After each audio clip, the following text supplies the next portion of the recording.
গরুর গোস্ত আলু দিয়ে রান্না খাতি পছন্দ করো কেডা? আমার তো হেব্বি লাগে। আজকে আমি গরুর গোস্তটা আগে একটু প্রেসার কুকারে লবণ হলুদ দিয়ে সেদ্ধ করে নেব। শুধু লবণ হলুদ আর কোনো মাল মশলা দেবো না। এই 3 কি 4 সিটি দিয়ে নেব।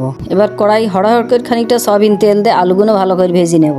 আল্লাহ, আবার একখান পড়িয়ে গেল। এই বেশি না, মিনিট খান ভাজলি হয়ে যাবে। এবার ওই তেলে দেবো 3টে তেজপাতা, কড়া লবঙ্গ, এলাচ, ডালচিনি। এবার দেবো বাটিখান পেঁয়াজ।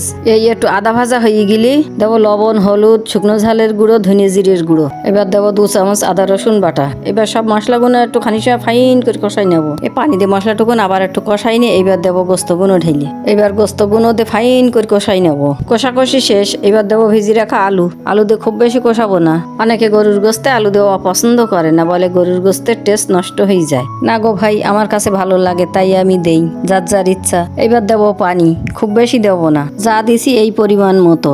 একটু ঝোল ঝোল থাকবে তো, আবার আলু দিছি। বুড়া ভাইরা এরকম করে একটু রেন্দি খেয়ে দেখি, একটা আলাদা স্বাদ, খেয়ে বলতে পারবা না। আজকে দুপুরের আয়োজন উচ্ছে আলু ভাজি, বাগদা চিংড়ির ঝোল আর আলু দিয়ে গরুর গোস্ত। আল্লাহ, প্রত্যেকদিন এরকম খাওয়াইও।